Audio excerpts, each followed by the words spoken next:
Hello, welcome back to the channel. So in front of you is my first painting sessions, a couple of painting sessions this week with the Grand Battle Scales Samurai from Wargames Atlantic. I've really enjoyed painting them, and this is my thoughts on what I've done so far with them. First up, how have I based them? So we have not decided on a set of rules to use for the miniatures. So thought I would just throw these on 40 by 20 millimeter bases. 40 by 20 millimeter, would work for sort of likes of War Master. You can throw some bases together and it forms a sort of Hail Caesar type game.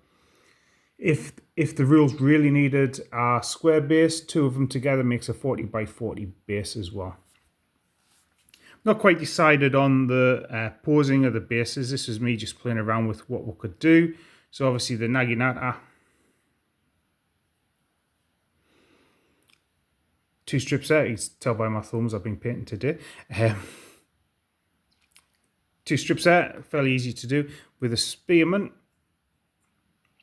I've done a 5 and 2 3s in the front there for a block, and then played around a bit with, I didn't want all the spears sticking out the front because that's an invitation for them to snap off. So playing around with sort of how I could use casualties in there in the front ranks. With the Ashigaru, I've not put a lot of the back banners on the models, but there are a few there. I've taken some of the extra ones and added them to the samurai figures. Now, one of the things to note when I was taking the models off the frames and actually a bit of handling, the spears are a little bit fragile. So a couple of top tips with them. So cutting these miniatures off the frames, I broke 3 spears. You're going to need a new sharp hobby knife to take the kind of flash off and straighten up the spears. Don't get too caught up in getting all the flash off. You can see here on the back right, the guy's got a bit on, but from a distance you're not going to notice the bit of plastic. I didn't want to clean it up too perfectly and risk snapping the spears more. The other thing I found was normally I would try and fix those broken spears with plastic glue. I only had super glue to hand, and a quick dab of super glue fixed the models, no trouble. Really fast, relatively straight. Spears getting fixed. The other thing that didn't help was this camera tripod toppled forward on top of the miniatures and broke off 4 or 5 of the spears earlier as well. So actually, they've been fixed with super glue, and you can't really see that much difference in the fixing of it. So this is a full sprue of Ashigaru. In the box, you're going to get 4 of them sprues. So you'll be able to start painting them as a box and planning out your setups for your stands. So for example, these 2 stands will have the couple of the 2 men put on. With these as well, you might want to save all your single archers for one base and put some strips together.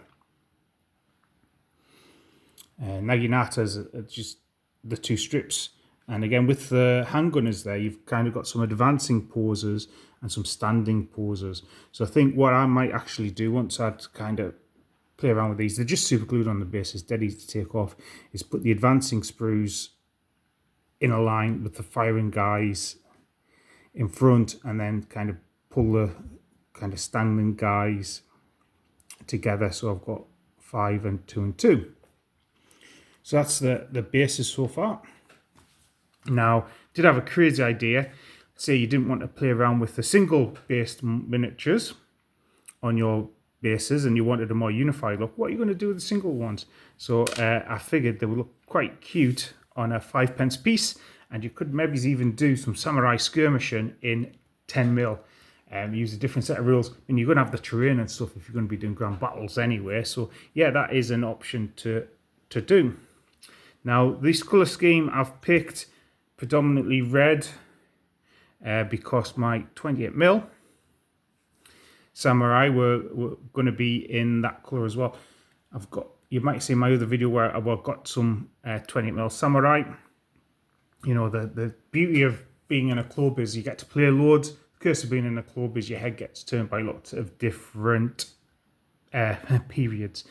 So I'm going to do a strong contingent of these sort of red and tan samurai.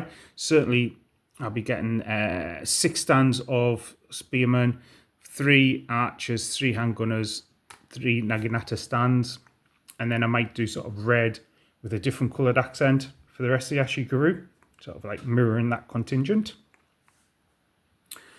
So it's not just Ashigaru that came out. Now, I've not had as much time as I'd like to paint the samurai, but I have done some samurai. Again, red is going to be a predominant colour. So what have I started out doing? So I do have 8 samurai cavalry painted, which is what you get on a base. Basically, I've done the same. I'm going to be painting our base of samurai, the base sprue of samurai as well, just to get a feel for the models. And what I've basically done here is I sprayed everything white, same as Ashigaru, put my contrast paints down, and then I've taken a pallid witch flesh, picked out some of the white bits, and used my magic colour, which is Zagor Ridge Shade, which is a shade. Traditionally, I'd use Agrax Earth Shade, and for smaller scale stuff, it dulls it down a bit too much. You've got to do a bit more work to bring up the highlights. Zagor Ridge Shade is like a light browny red, more red than brown, but it's quite light, and it really works with a lot of different colours and brings it out. So all these models have been covered in Zagor Ridge Shade. Then I've gone back with the yellow, as you can see, picked out a few wee details, and the red, and picked out a few wee details. But I've not gone back and picked out the white, for example. So you see how just Zagor Ridge Shade. Yeah, it is, if we're talking about talent in a pot, it is talent in a pot. So obviously I am going to differentiate the samurai here. So I'll have bases of sort of melee cavalry and archer cavalry. I haven't quite decided what I'm going to do with the back banners. So I've just painted them red for now, same as the Ashigaru ones. But yes, I think really effective, quite simple paint jobs. Lovely models. Capture so much detail. Really enjoyed working on them.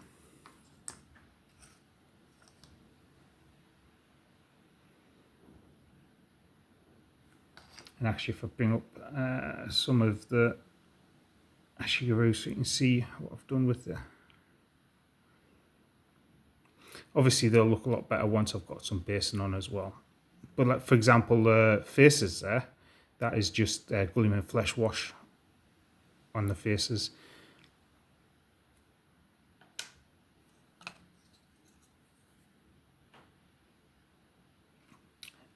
Now I have, like I say, I have been working on samurai themselves.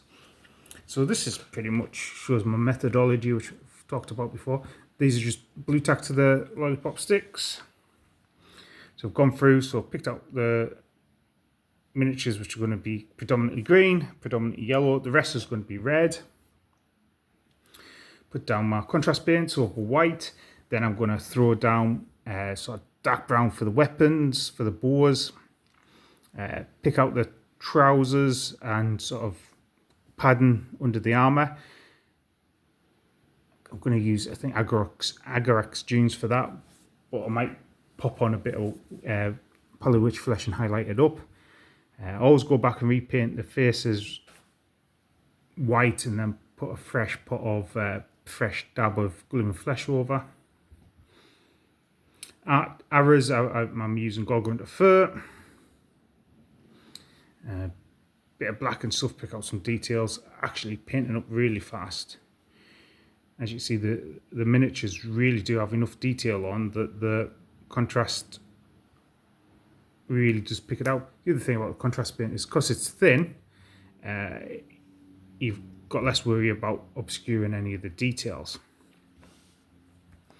So the other thing we've been asked is, are the epic scale, how do they fit with epic scale? So I have some, you might recognize these from another video.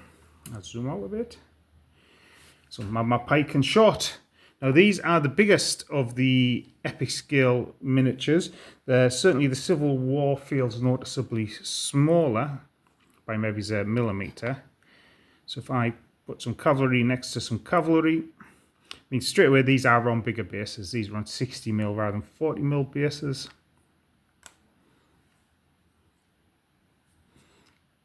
So that's not going to help with an immediate comparison, but there we go. So let's see if I can stand these up so we can see a bit better. There you go. So there is side by side.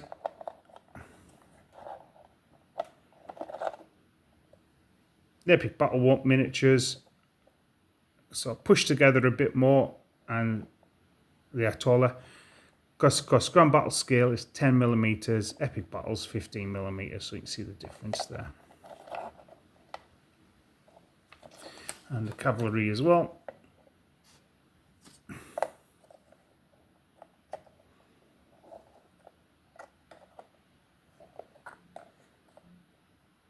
So there you go, there's a difference in scale, difference in miniatures.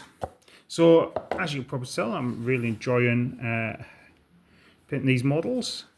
Not getting as much time to paint as I'd like at the moment. We just have new kittens, so they're taking up a lot of time and attention, climbing over everything they can climb on, so it's not as easy to get set up and paint, but I am making time to paint these. That's always a good thing.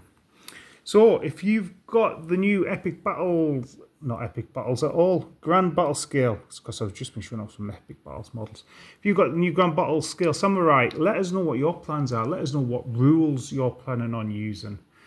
Really interested to see. Like I say in the other video, I talked about having the Peter Pig rules, got Hail Caesar, Pike and Short sort of rules as well. Really is an open book as to what we're going to do.